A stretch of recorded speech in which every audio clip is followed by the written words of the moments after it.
네, 우리나라 국민들 중 3명의 1명은 코로나를 경험한 사람들입니다.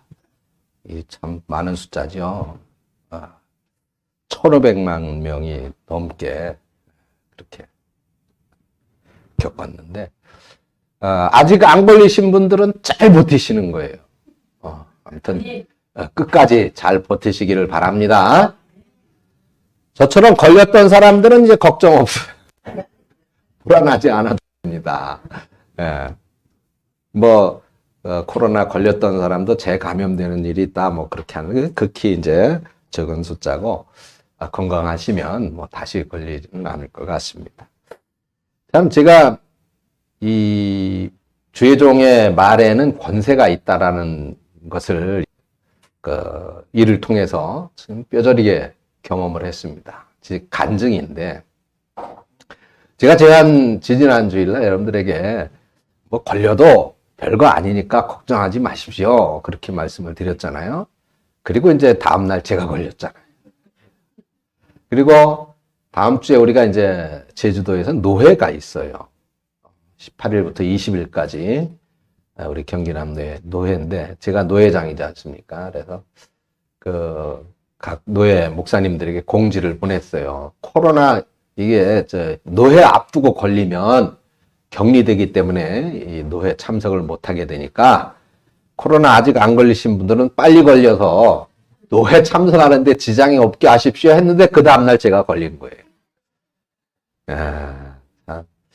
그래서 이게 말을 주혜종은 역시 함부로 해서는 안 되겠구나 하는 그런 생각을 다시 한번 갖게 됐습니다.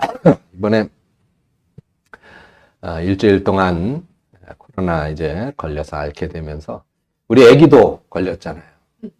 같이 준이도. 근데 열이 39.8도 막 그렇게 올라가는데 막 마음이 아프더라고요. 근데 이 아이를 위해서는 기도하고 싶은 마음이 있는데 기도해주고 싶은데 자꾸 아직은 아니다 이런 마음이 강하게 들더라고요. 그래서 애가 막 그렇게 막 열이 올라가고 그러는데도 기도를 할 수가 없었어요.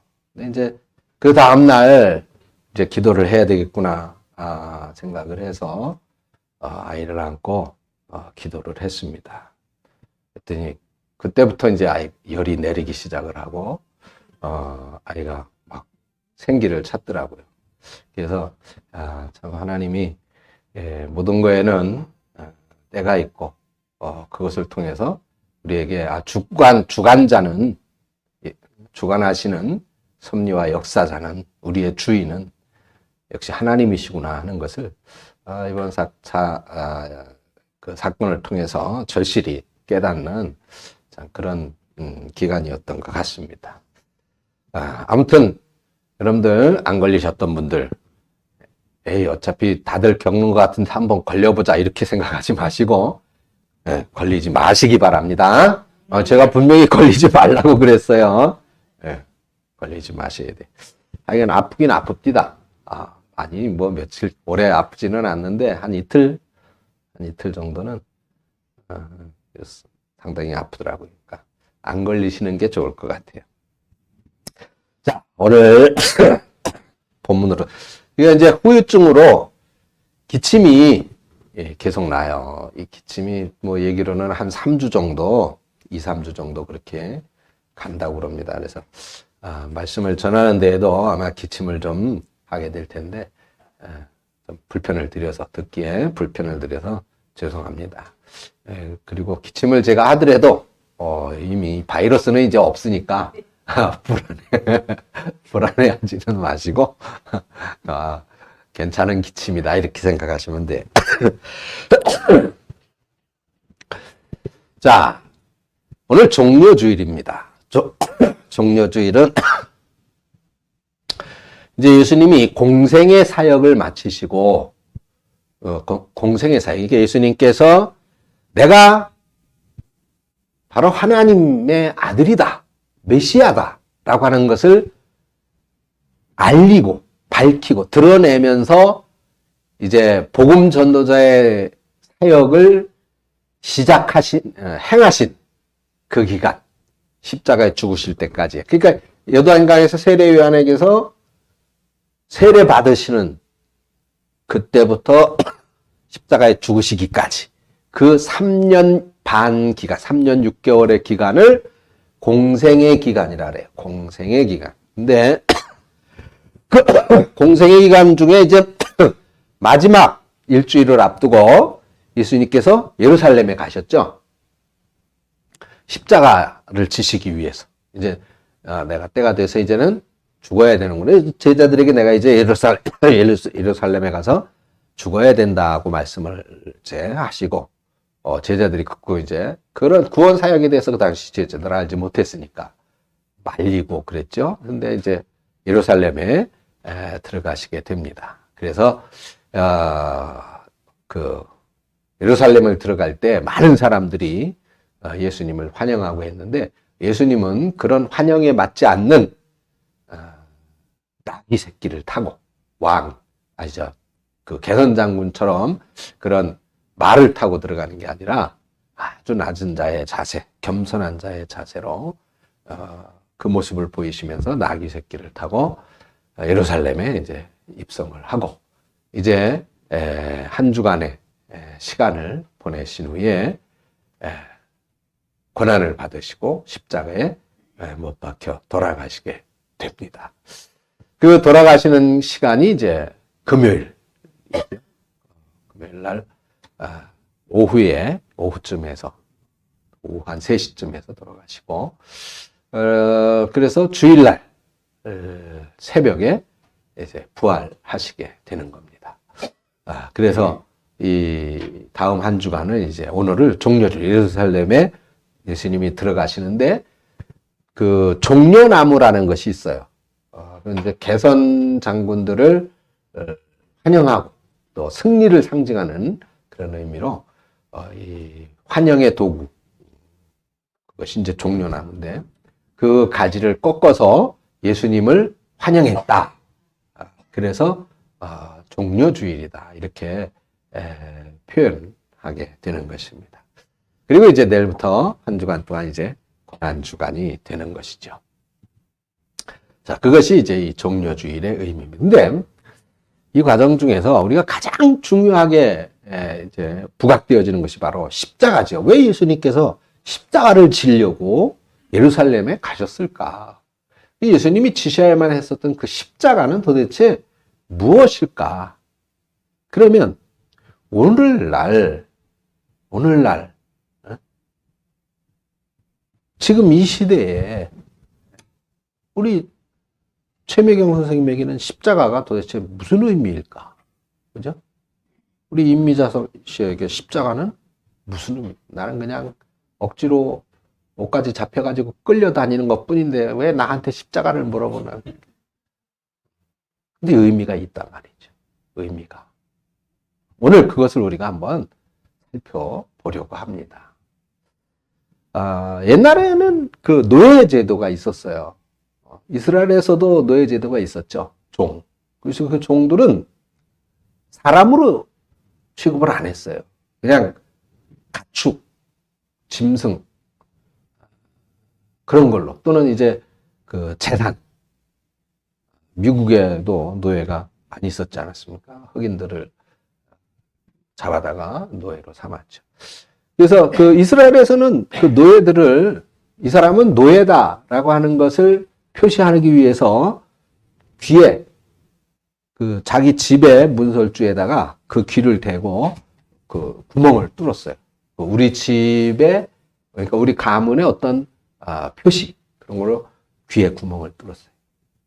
그래서 이스라엘에서는 옛날에, 과거에, 지금은 아니지만 과거에 귀가 뚫려 있으면 그 사람은 신분이 뭐예요? 노예예요. 또 여기 귀 뚫리신 분들 있죠? 지금은 미의 상징, 아름다움의 상징으로 이렇게 귀를 뚫지만은 이게 노예의 표시였습니다.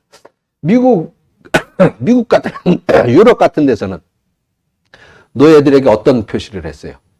그 가문의 문양, 우리 집에 어떤 문양을 만들어서 쇠를 쇠로 만들어서 그 쇠를 불에 뻘겋게 달구어 가지고 그리고 그걸로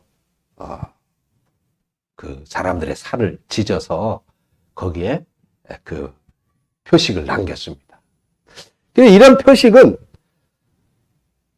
지울 수도 없고 또 지워서도 안 되는 그 사람의 신분의 흔적인 거예요. 그런데 성경을 보니까 바로 이런 노예의 흔적을 스스로 가진 사람이 있었어요. 그 사람이 사도 바울입니다. 이 사도 바울은 이 흔적을 나는 바로 그리스도 십자가의 흔적이다. 이렇게 표현을 했어요. 물론 몸에다가 십자가 모양을 새겨가지고 찢어서 그런 흔적을 가졌다는 게 아니라 그 마음에 예수 십자가의 흔적을 나는 새겼다. 그렇게 고백하고 있는 겁니다. 갈라디아서 6장 17절에 바로 이렇게 말했어요. 이후로는 누구든지 나를 괴롭게 하지 말라. 내가 내 몸에 예수의 흔적을 가졌노라. 이렇게 말합니다. 네, 육신에 새긴 게 아니라 그 마음에. 사도 바울의 삶에 바울은 십자가의 흔적을 가지고 있었다라는 것입니다. 즉 그것은 이제 나는 예수의 흔적, 십자가의 흔적을 가졌다라고 하는 그 말은 나는 이제 예수 가문, 예수님의 노예다, 종이다 그런 얘기죠. 종. 그럼 이 종에게는 내 삶을 포기해야 되는 거예요. 주인이 시키는 대로만 해야 되고 주인이 허락하는 범위 안에서만 살아야 되는 거예요. 더 갈 수도 없어요. 이제 가끔 그런 그때 노예제도의 상황에 대한 그 영화도 한 번씩 나오고 있죠. 그래서 예를 들어서 이 종에게 심부름을 시켜야 되잖아요. 그러면 울타리 밖으로 나가야 되잖아. 그런 심부름을 시킬 때는 반드시 이 노예는 노예인데 그 노예 흔적이 있으니까 다 노예인 줄 알 거 아니에요. 근데 그냥 밖에 돌아다니면 도망친 노예인 줄 알고 다 잡아다 죽인단 말이죠. 가두거나. 그러니까 주인이 심부름을 보낼 때는 표시를 줬어요. 이게 말하자면 내가 이 사람은 심부름을 보낸 사람이다라고 하는 그 사람의 신분을 확인하는 신분증을 주어서 보냈다. 그런 목걸이를 채워서 보낸다든지 그런 신분증을 줬었단 말이죠. 그래 바울은 그렇게 나는 이제 예수님을 떠나서는 생각할 수도 예수님과 관계되어지 아니한 삶은 살 수도 없는 그런 그 예수의 종이다, 노예다라고 그렇게 고백을 했었던 것입니다. 그래서 그 예수의 흔적을 십자가의 흔적을 마음에 그리고 그 삶에 새긴 사람이었던 것이죠. 자, 그래서 바울은 이렇게 그야말로 예수님을 위한 사람이었는데 또 그 바울에게는 바울이 그렇게 위대한 바울이 되어질 수 있게 한 대단한 사람들이 있었죠. 바울이 바울이 되게 한 사람. 그 사람들. 바울 혼자서 그렇게 엄청난 역할을 초대교회 시대에 그렇게 할 수 있었던 것은 아니에요. 그 옆에는 또 말하자면은 바울의 흔적을 가진 바울은 예수의 사람이었다면 바울에게는 또 바울의 사람들이 있었어요. 그 사람들이 누굽니까? 실라, 또 디모데, 또 브루스길라와 아굴라 부부 그런 사람들이 있었죠. 사도 바울은 이 사람들을 가리켜 뭐라고 기록을 했느냐면 이들은 나를 위하여 자기 목숨조차도 아끼지 않고 내어놓은 사람들이다. 이렇게 했어요. 그야말로 바울의 사람들이죠. 바울이 어디에 가든 바울이 무엇을 하든 늘 그 옆에서 바울의 사역과 바울과 함께 했어요. 신라 같은 경우 어떻게 했어요? 바울하고 같이 감옥 안에 두들겨 맞고 감옥 안에 갇히고 그런 일들을 같이 했었던 그런 바울의 사람들. 그런 사람들이 있었기 때문에 바울이었던 것이죠. 제가 이번에 그 제주 노회를 우리 노회 역사상 처음으로 제주 노회를 제주에서 노회를 이제 계획을 하고 노회비에서 목사님들 그 모든 경비를 노회에서 다 부담하게 할 테니까 한번 노회 모든 목사님들 다 참석하십시오. 그랬더니 한 30명 우리 노회 역사에서 가장 많은 사람들이 공짜라면 하여간 다 좋아하니까 가장 많은 사람들이 참석을 해요. 그런데 이걸 보니까 가만히 보면 역시 되는 교회는 그 목사 한 사람이 뭐 뛰어나고 대단하고 훌륭해서가 결코 아니더라고요. 이번에 어떤 교회 같은 경우에는 그 목사님을 수정들기 위해서 두 분의 한 분의 전사님과 한 분의 집사님 따라가요. 교회 성도님이. 그 여자 혼자 따라가면 이제 이상하게 보겠지. 근데 두 분이 따라와서 그 목사님을 돕기 위해서 따라오더라. 또 한 그 목사님 같은 경우는 늘 이렇게 어떤 모임의 자리에서 식사를 하고 뭐 그러면 늘 식사 때마다 대접을 받을 때 카드를 내놔. 그러면서 이건 우리 교회 아무개 집사님이 대접하는 겁니다. 이런 문제를 위해서 이 집사님을 위해서 기도해 주십시오. 그래서 그 카드를 늘 제공을 해요. 그래서 그때마다 이제 그런 성도님들의 이름이 바뀌죠.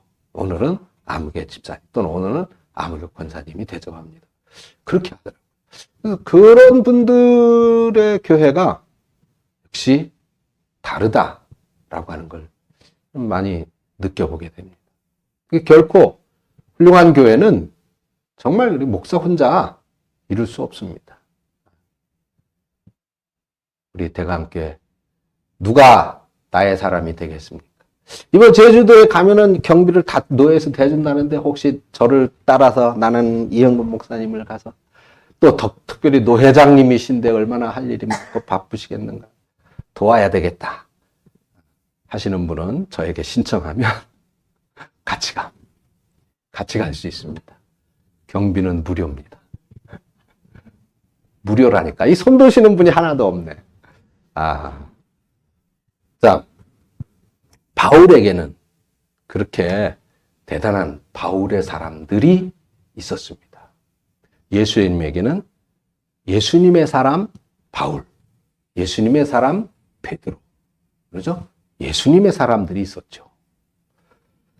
자, 이 사람들이 가지고 있었던 것은 바로 주님을 위한 흔적, 십자가의 흔적이었다.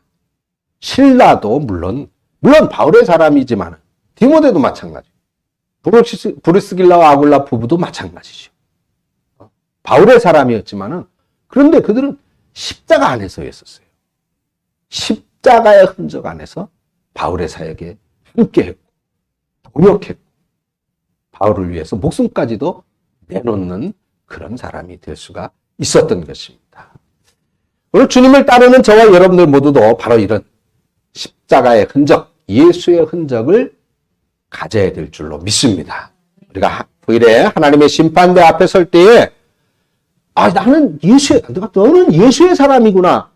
그것을 증명하는 게 바로 이 십자가의 흔적 아니겠어요? 우리 마음에 새겨야 하는 이 예수님의 흔적, 십자가의 흔적은 바로 우리의 죄를 씻어낸 예수님의 피를 의미하는 것입니다. 그래서 자주 하는 얘기입니다. 종교개혁인 마틴 루터는 성경을 쥐어짜면 거기에서는 오직 예수의 피만이 흘러나온다라고 그랬습니다. 구약에는 사람들의 죄를 위해서 제물로 드려진 짐승들의 피가 있고 신약에는 우리 신분 회복을 위해서 자신의 몸을 십자가에 아낌없이 내던지신 예수님의 피가 있기 때문입니다.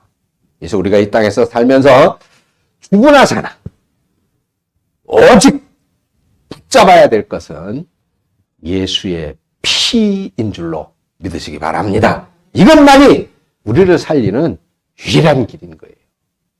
그러므로 예수님의 십자가가 나한테 있어서 무엇인가, 이것이 우리의 가슴에 늘 간직되어져 있어야 되는데, 그 예수님의 십자가가 그러면 나에게 무엇일까? 먼저 이것은 나를 사랑하시는 하나님의 사랑이다라고 하는 겁니다. 자, 여러분, 누군가에게 사랑을 받아보신 분 계십니까? 나는 지금 사랑받고 있다. 최은정 집사님, 누구에게 사랑받고 있어요? 상훈이지. 모든 사람들이.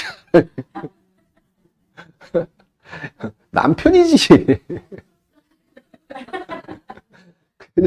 자, 그러면 아마 느끼신 경험이 있으실 거예요. 남편이든 아내든. 아니, 저도, 나는 이영건 목사님이 나는 참 많이 사랑해. 그런 것도 느끼셨죠? 그래, 느껴야 돼. 자, 그런데, 왜냐하면, 자, 그 사랑을 느낄 때에 우리는 기쁘게 되어져 있어요. 그 사랑을 느낄 때 감격하게 되어져 있어요. 사랑을 내가 사랑받고 있구나, 그걸 느끼는데 기분 나쁜 사람은 정신이 이상한 거예요. 그렇잖아요. 그럼 우리는, 제가 항상 그랬죠. 여러분, 우리는 어느 때나, 어디에서나, 무엇을 하다가도 하나님의 사랑을 생각하면 가슴이 뜨거워져야 된다. 그래요. 이게 신앙이거든요. 이게 믿음의 흔적이에요. 하나님, 별 감각이 없는데 이러면 안 돼. 하나님이 나를 얼마나 사랑하시는지. 그죠? 여러분들이 오늘 이 순간, 이 시간까지 여러분들의 삶을 살아오는 그 모든 과정 속에 하나님이 함께 하시고 개입하셔서 섭리하시는 거예요. 그런데 물론, 그러면 좀 재밌고 좋고 행복하고 즐겁고 기쁘고 뭐 이런 것들만 주시지. 근데 여러분, 자, 한 가지만. 설탕이 달아야. 그럼 맨날 설탕만 먹고 살면 안 된다. 우리 삶인 거예요. 살. 그래서 우리 삶에 이런 그 옛날에는 생선을 바다에서 잡으면 이걸 싱싱하게 유지하기 위해서 그 안에다가 집어넣는 것이 있었어요. 뭘 집어넣을까? 소금. 옛날에 한번 말씀드린 전기뱀장. 전기뱀장어를 넣는데. 왜? 그러면 이 생선들이 그 전기뱀장에게 안 잡아먹히기 위해서 긴장하고 도망다닌다. 그렇게 해서 생선이 싱싱하게 유지될 수 있도록 한다는 겁니다. 우리 삶에도 사람은 없을 때 한 가지를 갖게 되면 참 행복해요. 그러나 그 하나가 계속 유지되면 절대로 행복이 유지되지 않습니다. 다시 또 하나가 있어져야 행복을 또 경험하게 되는 거예요. 그게 사람인 거예요. 두 개 가진 사람. 자, 두 개 가진 사람이 두 개 가지고 쭉 유지되면 행복할까요? 천만에요. 없다가 하나를 얻게 된 사람은 행복해 하는데 두 개 가진 사람은 행복하지 못해요. 그게 가진 것에 대한 감사와 기쁨이 계속 유지되지 않기 때문이거든요. 그래서 우리의 삶에는 자극이 필요한 거예요. 감사의 요건을 알게 되고 기쁨과 행복과 즐거움을 알게 되는 자극이 필요하죠. 그게 없으면 우리의 삶은 아마 뭐라 그래요? 공황 상태? 우울증? 뭐 그런 걸로 완전히 파괴되려고 말 것입니다. 아무튼 좀 옆길로 갔는데 하나님의 사랑. 얼마나 하나님이 오죽하면 다른 거 무슨 다른 말이 뭐 필요하겠어요? 나를 대신해서 십자가에 예수님이 죽으신 거잖아요. 그죠? 우리들의 죄를 용서하기 위해서. 우리가 하나님의 자녀인 것을 회복시켜주기 위해서. 우리 신분의 회복을 위해서 예수님 십자가에 죽으셨단 말이죠. 그거 한 가지만으로도 하나님이 나를 얼마나 사랑하시는지 여러분 그 하나님의 사랑을 경험하고 깨닫고 그리고 그 하나님의 사랑으로 감격하는 우리 성도님들이 되어줄 수 있기를 축원합니다. 그것이 바로 십자가입니다. 물론 이 십자가가 초대교회 때부터 기독교의 상징이 아니었어요. 그때는 십자가를 사용하지 않았습니다. 그래서 지금 이제 개혁주의 교회 안에서도 십자가를 걸지 않는 교회들이 많아요. 십자가가 오히려 우상화되어진다. 그렇게 이야기하는 사람들이 많이 있긴 합니다. 근데 뭐 그렇게까지 우리가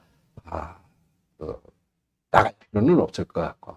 근데 아무튼 이게 이제 십자가는 콘스탄틴 대제가 이제 로마에서 기독교를 공인화시키면서부터 이제 그때부터 십자가가 이제 사용이 되어지기 시작을 합니다. 네. 그 밀리안 다리의 전투라고 312년, 313년 때 있었던 전투인데 이때 그 십자가의 환상을 보고 십자가를 그 부대의 기장으로 사용했다 그래요. 그런데 그때 이제 큰 승리를 거두게 되고 그때부터 이제 군대의 길을 십자가로 사용을 하게 되고 그래서 그 후부터 십자가를 기독교로 십자가가 기독교를 표시하는 상징처럼 이제 그렇게 되어져 왔습니다. 아무튼 이것은 십자가는 하나님의 사랑을 의미하는 것이다 라고 하는 것에서 우리는 반드시 이 사실을 가슴에 기억시키고 하나님의 사랑에 대하여 감격할 수 있는 그런 은혜가 있기를 주님의 이름으로 축원합니다. 또 이 십자가는 또 무엇을 의미하느냐? 이거는 어떻게 표현할까요?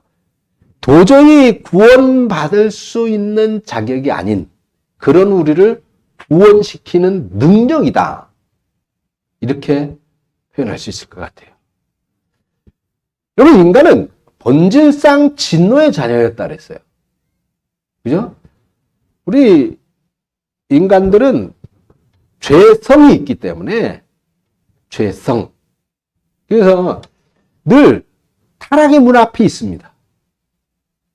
그런데 이 십자가는 그런 우리를 되돌아서게 한, 내 힘으로 돌아서는 것이 아니라 하나님의 능력으로 되돌아서게 한 그런 능력이다. 그런 능력을 상징하는 것이다라고 말할 수 있는 것입니다. 우리 힘으로는 구원받을 수 없죠. 우리 힘으로는 하나님의 자녀 되어줄 수 없습니다. 이 신분을 회복할 수도 없는 거예요. 오직 예수님이 숨지신 그 순간 성전의 지성소에 있었던 휘장이 갈라지면서 하나님과 우리 사이에 막혀졌던 담을 헐어주시고 그리고 예수님이 십자가에 죽으실 때 다 이루었다는 그 한마디의 말씀 속에서 우리의 구원을 완성시켜 주시게 되어졌던 것입니다. 그래서 우리는 이 십자가의 예수님의 사랑으로 말미암아 구원받는 하나님의 자녀가 되어지게 된 것이에요. 여러분들의 신분은 이제 돌이킬 수 없는 거예요.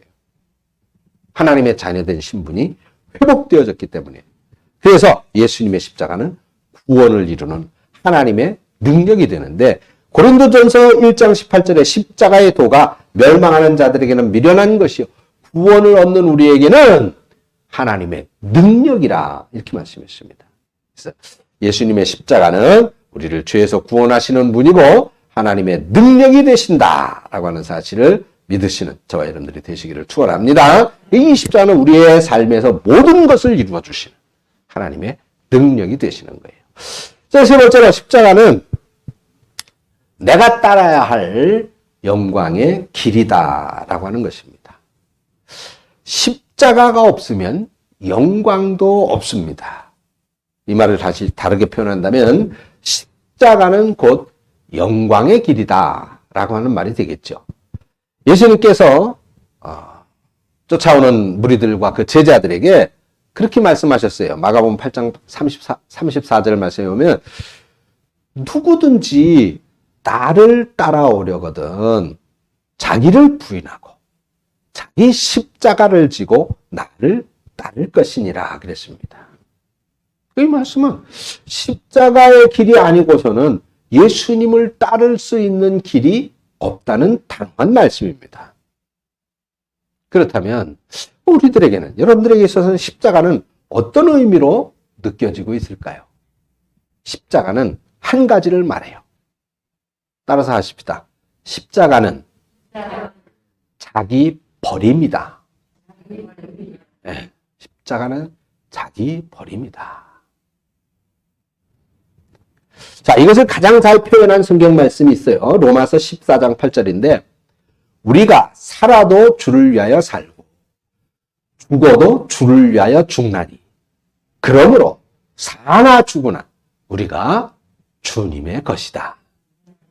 갈라디아서 2장 20절에 있습니다. 내가 그리스도와 함께 십자가에 못 박혔나니 그런즉 이제는 내가 산 것이 아니요 오직 내 안에 그리스도께서 사신 것이라. 이제 내가 육체 가운데 사는 것은 나를 사랑하사 나를 위하여 자기 몸을 버리신 하나님의 아들을 믿는 믿음 위에서 사는 것이라 그랬습니다. 이 말씀으로 우리를 비춰보면 삶에서 나를 주장할 만한 근거는 아무것도 없는 거예요. 내 인생이라고 내 것이라고 주장할 수 있는 것이 아무것도 없다는 말입니다.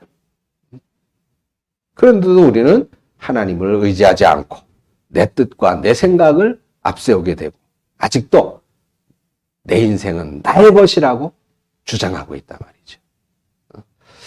만약에 나의 모든 것이 하나님의 것이라고 믿는다면 결코 이렇게 하나님께 대하여 우리가 소홀히 할 수는 없겠죠.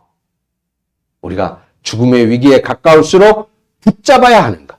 그것이 바로 예수님의 십자가입니다. 이 길만이 우리가 따라야 될 길이다. 아까 말씀을 드렸죠. 생명과 영광의 길은 바로 오직 이 길뿐인 거예요. 오늘 본문 21절에서 이를 위하여 너희가 부르심을 입었으니 그리스도도 너희를 위하여 고난을 받으사 너에게 본을 끼쳐 그 자치를 따라오게 하려 하셨느니라 그랬습니다. 그러니까 우리가 예수 따르는 길에는 이 십자가의 길 밖에 다른 길이 있을 수가 없는 거예요. 여러분, 오늘 종려주일입니다. 여러분들이 정말로 하나님의 자녀고 하나님의 나라를 소망한다면 이번 한 주간 동안 주님을 사랑하는 마음으로 오직 한 가지만 한번 다짐하면서 한 주간을 보내봤으면 좋겠습니다. 이번 한 주간 동안 우리가 어떤 나쁜 습관을 버린다든지 욕망을 절제한다든지 우리가 이제 고난 주간이니까 매일 하루 한 끼 금식을 이제 하게 될 텐데 그 한 끼 금식을 하면서 아끼는 돈을 가지고 우리가 어려운 이웃을 돕는다든지 또는 한 주간 전적인 어떤 헌신의 삶을 다짐한다든지 이런 어떤 풍성한 결단과 헌신이 아니라 작은 하나의 일이라도 실천하는 그런 사랑으로 예수님의 십자가를 한번 생각할 수 있기를 바라요. 제가 오늘 그 문자 드리는 그런 분들 중에 어떤 한 분에게 오늘은 나누는 주일이 되었으면 좋겠다 이렇게 보냈어요. 나누는 주일, 은혜를 왜냐하면 우리는 늘 받는 거를 생각하거든요. 오늘 당신이 행복하기를 바랍니다. 오늘 당신이 승리하기를 바랍니다. 그러니까 주인공이 항상 나예요. 나. 근데 제가 그분에게는 좀 달리 생각해서 한번 나누는 은혜도 나누고 사랑도 나누고 오늘은 나누는 주일이 되었으면 좋겠습니다. 보냈더니 그 사람이 무엇이든 오늘은 다 나눌 수 있도록 하겠습니다. 답을 했더라고요. 그것이 바로 십자가의 길의 실천이라고 저는 생각해 봅니다. 이번 한 주간 여러분들 어떻게 보내시겠습니까? 예수님의 십자가는 나를 향하신 하나님의 사랑이 능력이고, 그리고 내가 외면할 수 없는 길입니다. 지난주에 이 말씀을 설교를 했어야 되는데, 제가 코로나 때문에 이 말씀을 못 드렸어요. 외면. 오늘날 얼마나 많이 그 길, 예수님의 십자가의 그 길을 바라보고 그 길을 따라야 할 그리스도인들이 오히려 그 십자가를 외면하고 있는지. 우리는 외면해서는 안 돼요. 그 십자가의 길을 기꺼이 따라야 됩니다. 그런데 그 십자가를 따르는 길은 다른 거 없어요. 그냥 나를 버리는 것이다. 나를 비우는 것이다. 나를 포기하는 것이다.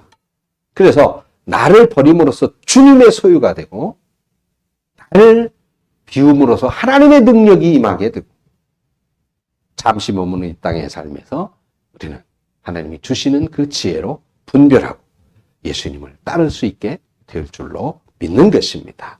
오늘 모쪼록 여러분들은 이 종료주를 맞이해서 예수님의 십자가를 다시 한번 나에게 어떤 의미가 있는가 깊이 상고해 보면서 예수님의 십자가를 따르는 진정한 하늘의 평강과 행복의 주인공들 되는 그런 여러분들 되시기를 주님의 이름으로 축원합니다.